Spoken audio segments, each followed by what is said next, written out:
আগরতলায় দেখা যাচ্ছে প্রতিনিয়ত কিন্তু স্মার্ট মিটার লাগানোর জন্য এই মুহূর্তে প্রশাসন কাজ করছে, কিন্তু বিরোধীদের অভিযোগ হচ্ছে যে এই স্মার্ট মিটারে নাকি অযথা অতিরিক্ত বিদ্যুৎ বিল আসছে এবং সেই স্মার্ট মিটার বাতিল করতে হবে। কিন্তু অন্যদিকে এই স্মার্ট মিটারে যে কোনো ধরনের অযথা বিল আসে না, সেই বিষয়টা নিয়েই কিন্তু আজ সংবাদ মাধ্যমে বিস্তারিত সেই বিষয়ে পরিষ্কার ব্যাখ্যা দেন বিদ্যুৎ মন্ত্রী রতনলাল নাথ।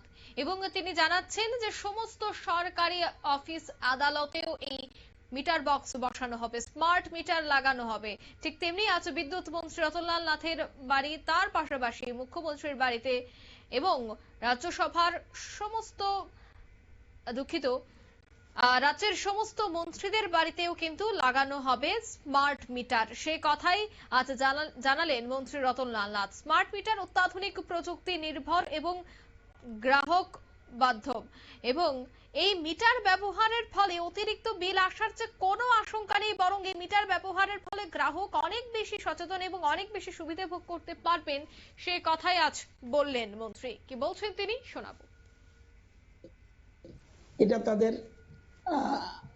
ইচ্ছা করে আমি বলবো না, এটা অজ্ঞতার কারণে হতে পারে। যারা বলছে কোনো কি বিজ্ঞানী বলছে, কোন টেকনিশিয়ান বলতে হবে, এক্সপার্ট যদি কেউ থাকে সেটা আমার কোনো আপত্তি নেই। এটা ভারতবর্ষের কেন্দ্রীয় সরকার বসে বিজ্ঞানীরা ঠিক করেছে। যত কিছু দেখছেন, বাল্ব বলুন বিজ্ঞানী আবিষ্কার করেছে, ফ্যান বলুন বিজ্ঞানী আবিষ্কার করেছে, মোবাইল বলুন বিজ্ঞানী আবিষ্কার করেছে। প্রথম বিরোধিতা কেউ কেউ করে, এটা না বুঝে, এটা তারা ইচ্ছা করে বিরোধিতা করছে আমি মনে করি না, কারণ এটা না বুঝে করছে। সুতরাং বুঝবে। আমি এমডি কে বলেছি, আপনি যেহেতু টেকনিক্যাল বিষয়, আপনি বৃহস্পতিবার একটা প্রেস করুন আপনার এখানে রিগার্ডিং স্মার্ট মিটার নিয়ে, সেখানে বলবে। আর যেহেতু স্মার্ট মিটার বসাচ্ছে আর বিদ্যুৎ বিল 10% বৃদ্ধি হয়েছে, এটা গুলিয়ে ফেলছে, এই জন্য একটার সাথে একটা গুলিয়ে ফেলছে। আমি আপনাকে বলি, আপনার যেহেতু বলেছেন বলে দিলেই ভালো, আপনারা আগে ভালো করে বুঝুন। যারা খুব ভালো করে বুঝে নিন একবার, দরকার হলে আমি ভুল বললে কারেকশন করে নেবেন। যারা 200 টাকা বিদ্যুৎ বিল উঠে, আসলে বিদ্যুৎ বিল কত? আসলে বিদ্যুৎ বিল হলো 233 টাকা। হ্যাঁ, যারা বিদ্যুৎ বিল অর্থাৎ 35 ইউনিট ব্যবহার করে এবং তাদের বিদ্যুৎ বিল উঠে 200 টাকা, আসলে বিদ্যুৎ বিল 200 টাকা না, 233 টাকা। সরকার সাবসিডি দেয় 23 টাকা। 35 ইউনিট যারা ব্যবহার করে তাদের বিদ্যুতের বিল হলো টোটাল উঠে 233, সরকার সাবসিডি দেয় 23 টাকা। আর যদি 5 দিনের মধ্যে আপনি দেন, বিদ্যুৎ নিগম দেয় 10%, 5% সাবসিডি, তাহলে 10 টাকা, তাহলে গেল 23 আর 10 33 চলে গেল, রইল 200 টাকা।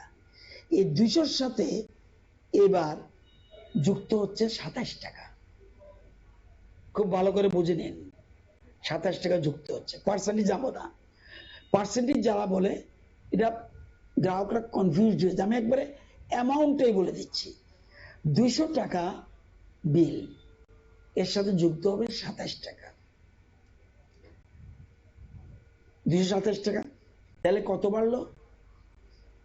27 টাকা।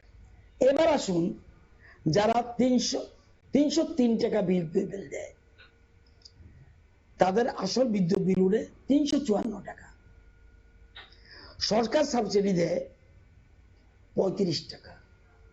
সময়ের মধ্যে যদি 5 দিনের মধ্যে যদি গ্রাহক দেয়, তাহলে রিবেট দিবে 16 টাকা, তাইলে তার 303 টাকা। এই 303-এর সাথে তার 41 টাকা যোগ হবে। আমি আর দুইটা ফিগার বলে দিই, তারপর আমার সুবিধা হবে। যারা আপনারা শুনলেন মন্ত্রীর বক্তব্য।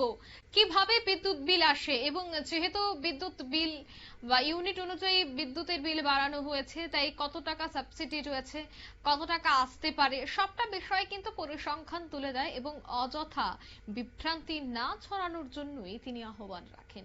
নিয়ে নিচ্ছে ছোট্ট একটি বিজ্ঞাপন বিরতি, সঙ্গে থাকুন।